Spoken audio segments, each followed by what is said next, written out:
Hi everyone! Welcome to the Empath Art Guides. Another love reading, timeless and general. Take what resonates lang po. Maybe some part of the reading makaresonate kayo, some part of it hindi. Tingnan natin ngayon kung anong love connections. Pero specific tayo ngayon. For new love ito. Okay? So, yung mga hindi na naghahangad pa na bumalik ang mga ex nila. Diba? Yung gusto nila ng panibagong simula, ng panibagong pag-ibig. Ano kaya magiging new love life nila? Ano mga katangian ng mga person na kanilang makikilala? At ano kaya magiging takbo ng kanilang buhay, pag-ibig? Spirit guides, send me messages. Again, take what resonates pa rin po since this is collective or general reading. Okay, Spirit guides, send me messages. Ano kaya ang mga kahinat na ng kanilang love life? Okay, this is new love, new person, mga katangian, maaring pinagdaanan, or pagdadaanan nila. Tignan po natin.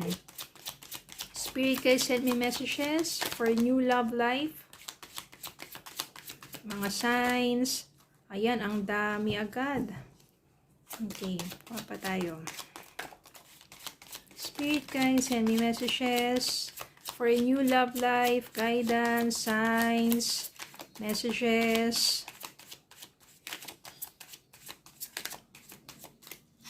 Okay.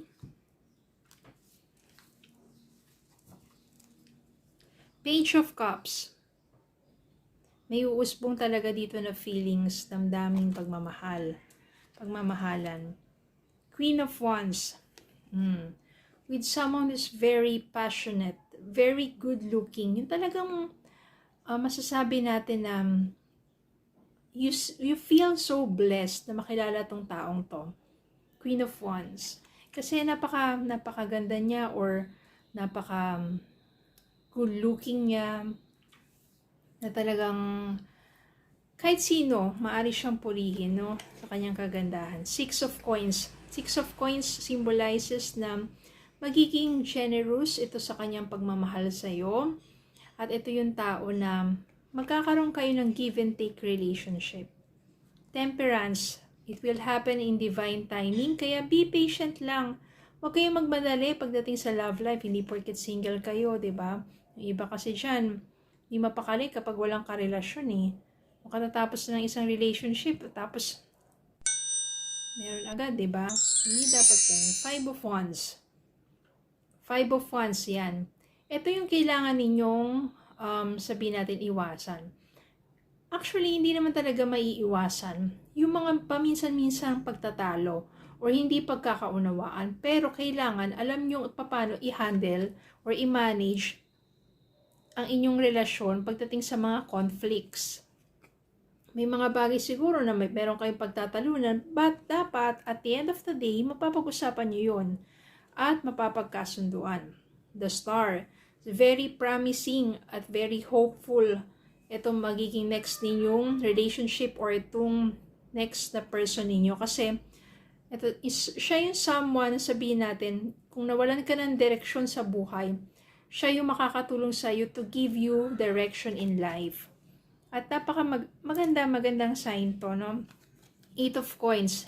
Very hardworking ito at very passionate sa kanyang ginagawa. So, ibig sabihin yan, kung talagang ano yung passion niya, yung hilig niya, doon siya nagfo-focus, nagsusumikap siya talaga ng gusto. The World, maaring karamihan sa inyo, ang magiging next na ka-love life ninyo or new person ninyo is coming from a different place. No, dito sa The World, maaring taga-ibang bansa ito. LDR to. Nako, maaring mag-umpisa kayo sa LDR. Knight of Swords. Yan. This one is very thoughtful. At saka kung ano talaga yung nasa isip niya, sasabihin niya sa'yo. It's more of a thinker din to. Sabihin pala, at saka yung thoughtful nga, maalalahanin. No, palagi kanyang kakamustahin, mag-aalala sa'yo. Siya na yung someone na, yes, honest din to, tapat din to sa mga sasabihin niya sa'yo. Lalo na sa mga panahon na getting to know each other pa lang kayo. Okay, Spirit Guides, send me more messages regarding dito sa person na to.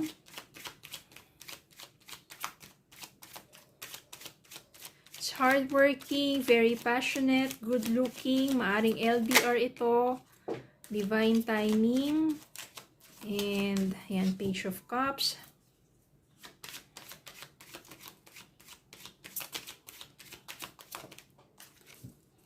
Okay, meron ditong 10 of Wands. Ako, 10 of Wands, ito, ibig sabihin to, burden to, no?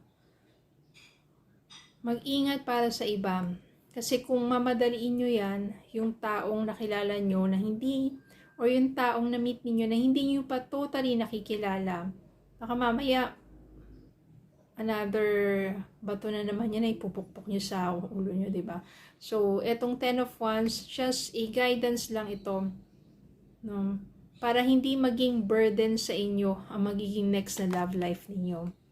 So, just take it easy, kilalanin mabuti, kaya nandito si Temperance, be patient, huwag madaliin, pakilala sa inyo, sinusuyo ka, nanliligaw sa inyo, sinagot mo agad after a week, diba? Huwag ganon.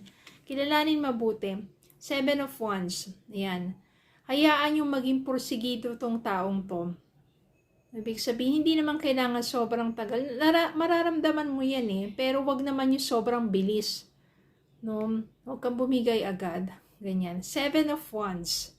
No? Hayaan nyo siyang maging persistent at ipakita at iparamdam sa'yo na talagang porsigido siya sa kanyang mabuting intention.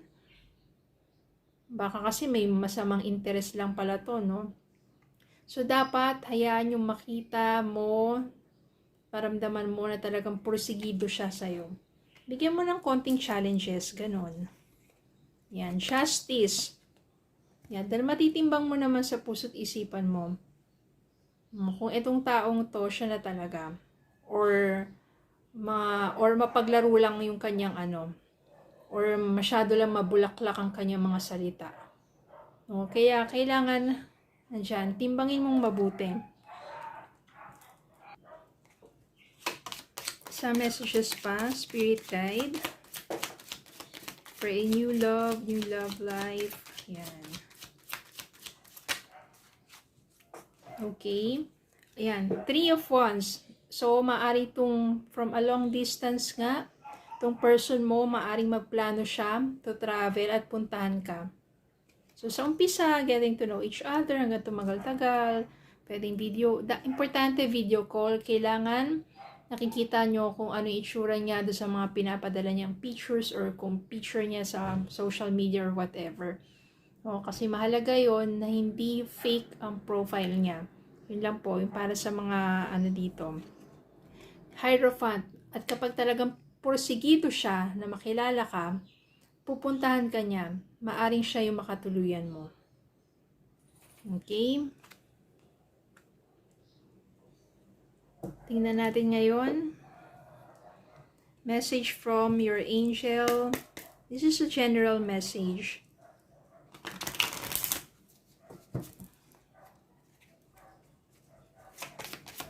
General message from angel for you. Ito yung Indriel. Angel Indriel. Yan.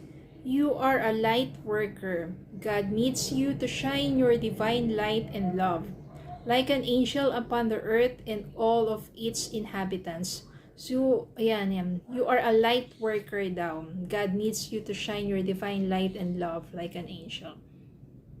Light worker. So, ikaw rin yung nagbibigay ng liwanag sa iba. Sabihin natin sa mga pusong nalulumba, yan. Ikaw rin yung someone na makakatulong sa kanila to lighten their burden, to lighten their heavy heart, di ba?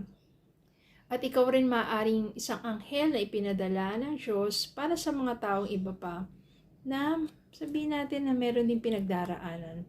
So, be an angel in your own little way. So, ibig sabihin tayong lahat, maaari tayong makatulong, no, sa ating simpleng pamamaraan. At gamitin natin yun yung compassion natin. From your romance angel, ano naman po ang message para sa inyo? From romance angel,